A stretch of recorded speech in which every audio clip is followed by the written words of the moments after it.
I have been with my high school sweetheart for 42 years. We've been married for 36 years and we were together 6 years before that. And I would say that the thing that we've struggled with the most throughout our relationship is how to maintain that oneness, that closeness, because throughout our whole relationship, there's been this constant ebb and flow, this cycle of being super close and strong and then being distant. And it's nothing that each one of us are doing per se or not doing. It's just this feeling and this energy. And over the years, we have done probably everything we could think of to just maintain that constant bond, that constant closeness. And I've come to realize over time throughout my spiritual journey that the reason why we shift into like this feeling of distance is because the ego is two parts. The ego is the fearful victim and the angry protector. So when we're not feeling loved, the ego will come in and feel like the fearful victim, very insecure and fearful that your partner's gonna like cheat on you or leave you. And then the angry part is when the ego comes in and like constantly subconsciously judges your partner. So when this is taking place, there creates that energy of distance. So recently we were going through the cycle, and instead of just letting the ego take over my human avatar, I shifted out my true self, my true divine spiritual self, shifted out and watched my avatar, what she was feeling and thinking, and excuse me, how she wanted to immediately go into, are you okay? Are you mad?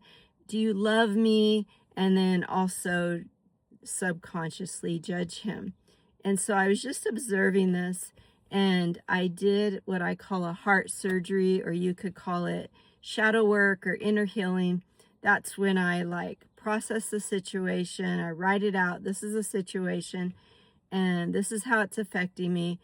But then the most important part is to tap into our inner guidance, our inner knowing, Holy Spirit, intuition, whatever you want to call that, and tap into the truth about what's going on.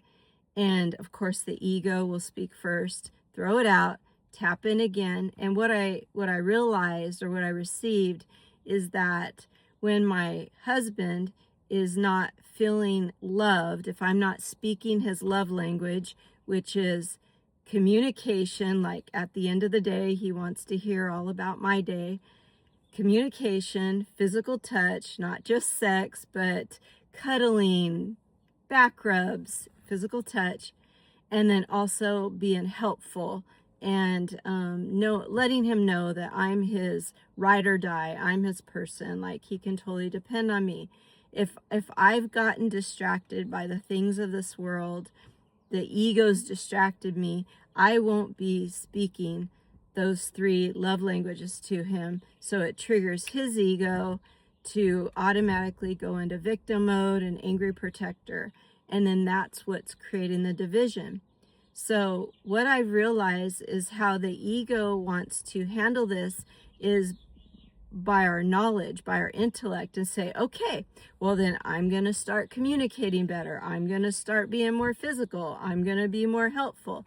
And it's coming from here and not here, not your heart, but your head. And it won't last. You'll do it for a while and then you'll quit.